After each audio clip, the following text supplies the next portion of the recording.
حضرات، میں پیچھے جو بیان کیا تھا پہلے میں کہ سیرت کیا ہے اور مکہ مکرمہ،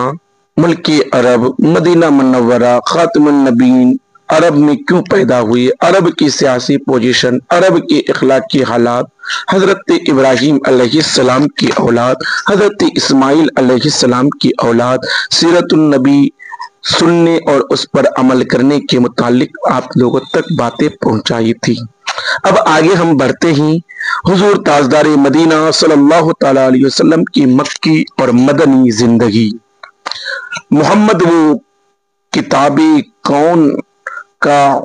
تغرائے پیشانی، محمد وہ حریم قدس کا شمع سبستانی، مبشر جس کی بعثت کا ظہور عیسیٰ مریم، مصدق جس کی عظمت کا لب موسیٰ عمرانی، حسبی ربی جل اللہ، نور محمد صلی اللہ، لا مقصود الا اللہ، چل میرے خامہ بسم اللہ، چل میرے خامہ بسم اللہ۔ اب یہاں سے ہم نبی کریم صلی اللہ تعالی علیہ وسلم کی حالات مقدسہ کا پہلا باب بیان کرنے جا رہے ہیں۔ حالات خاندانی حالات کا پہلا باب آپ تک پہنچانے جا رہے ہیں، ملاحظہ فرمائیے۔ نسب نامہ، حضور اقدس صلی اللہ تعالی علیہ وسلم کا نسب شریف والد ماجد کی طرف سے یہ ہے: حضرت محمد صلی اللہ تعالی علیہ وسلم بن عبداللہ بن عبد المطلب بن ہاشم بن عبد مناف بن قصہ بن کلاب بن مرہ بن کعب بن لوی بن غالب بن فہر بن مالک بن نذر بن کنعانہ بن خزیمہ بن مدرکہ بن الیاس بن مزر بن نزار بن معدر بن عدنان، اور والدہ ماجدہ کی طرف سے حضور کا شجرہ نسب یہ ہی: حضور حضرت محمد صلی اللہ تعالی علیہ وسلم بن آمنہ بنت وہب بن عبد المناف بن زہرہ بن کلاب بن مرہ۔ حضور علیہ الصلوۃ والسلام کے والدین کا نسب نامہ کلاب بن مرہ پر مل جاتا ہے اور آگے چل کر دونوں سلسلہ ایک ہو جاتا ہے۔ عدنان تک آپ کا نسب نامہ صحیح سندوں کے ساتھ بے اتفاق مورخین ثابت ہے۔ اس کے بعد کے ناموں میں بہت کچھ اختلاف ہیں، اور حضور نبی کریم صلی اللہ تعالی علیہ وسلم جب بھی اپنا نسب نامہ بیان فرماتے تھے تو عدنان ہی تک ذکر فرماتے تھے، مگر اس پر تمام مورخین کا اتفاق ہے کہ عدنان حضرت اسماعیل علیہ السلام کی اولاد میں سے ہیں، اور حضرت اسماعیل علیہ السلام حضرت ابراہیم علیہ السلام کے فرزند ہیں۔ اب آئیے خاندانی شرافت کی طرف۔ حضور اکرم صلی اللہ تعالی علیہ وسلم کا خاندان و نسب نجابت و شرافت میں تمام دنیا کے خاندانوں سے اشرف و اعلیٰ ہے، اور یہ وہ حقیقت ہے کہ آپ بدترین دشمن کفار مکہ میں بھی اس کا انکار نہ کر سکے۔ یعنی یہ حقیقت ہے کہ نبی کریم صلی اللہ تعالی علیہ وسلم کی خاندان اشرف و اعلیٰ کی حقیقت کے بدترین سے بدترین دشمن کفار مکہ بھی کبھی اس کا انکار نہ کر سکے۔ چنانچہ حضرت ابو سفیان نے جب وہ کفر کی حالت میں تھے، بادشاہ روم ہرقل کی بھرے دربار میں اس حقیقت کا اقرار کیا کہ ہوا فینا ذو نسب، یعنی نبی کریم صلی اللہ تعالی علیہ وسلم عالی خاندان ہیں، حالانکہ اس وقت وہ آپ کے بدترین دشمن تھی اور چاہتے تھے کہ اگر ذرا بھی کوئی گنجائش ملے تو آپ کی ذات پاک پر کوئی عیب لگا کر بادشاہ روم کی نظروں سے آپ کا وقار گرا دے۔ مسلم شریف کی روایت ہے کہ اللہ تعالیٰ نے حضرت اسماعیل علیہ السلام کی اولاد میں سے کنانہ کو برگزیدہ بنایا اور کنانہ میں سے قریش کو چنا اور قریش میں سے بنی ہاشم کو منتخب فرمایا اور بنی ہاشم میں سے مجھ کو چن لیا۔ بہرحال یہ ایک مسئلہ حقیقت ہے کہ حضور انور صلی اللہ تعالی علیہ وسلم کا خاندان اس قدر بلند مرتبہ ہے کہ کوئی بھی نہیں جان سکتا۔ حسب و نسب اولاد، حسب و نسب والا اور نعمت و بزرگی والا آپ کے مثل نہیں۔ قریش کیا ہے؟ یہ کون سا قبیلہ ہے؟ حضور اقدس صلی اللہ تعالی علیہ وسلم کے خاندان نبوت میں سبھی حضرات اپنی گو ناگو خصوصیات کی وجہ سے بڑے نامی گرامی ہیں، مگر چند ہستیاں ایسی ہیں جو آسمانی فضل و کمال پر چاند تارے بن کر چمکی۔ ان باکمالوں میں سے فہر بن مالک بھی ہیں، ان کا لقب قریش ہے اور ان کی اولاد قریشی یا قریش کہلاتی ہے۔ فہر بن مالک قریش اس لیے کہلاتے ہیں کہ قریش ایک سمندری جانور کا نام ہے جو بہت ہی طاقتور ہے اور سمندری جانوروں کو کھا ڈالتا ہے۔ یہ تمام جانوروں پر ہمیشہ غالب ہی رہتا ہے، کبھی مغلوب نہیں ہوتا۔ چنانچہ فہر بن مالک اپنی شجاعت اور خدا طاقت کی بنا پر تمام قبائل عرب پر غالب تھے، اس لیے تمام اہل عرب ان کو قریش کے لقب سے پکارنے لگے۔ چنانچہ اس بارے میں شمرخ بن عمر حمیری کا شعر بہت مشہور ہے، جن کا ترجمہ یہ ہے، یعنی کہ قریش ایک جانور ہے جو سمندر میں رہتا ہے، اسی کے نام پر قبیلہ قریش کا نام قریش رکھ دیا گیا۔ حضور نبی کریم صلی اللہ تعالی علیہ وسلم کے ماں باپ دونوں کا سلسلہ نسب فہر بن مالک سے ملتا ہے، اس لیے حضور اکرم صلی اللہ تعالی علیہ وسلم ماں باپ دونوں کی طرف سے قریشی ہیں۔ ہاشم، حضور نبی کریم صلی اللہ تعالی علیہ وسلم پردادا،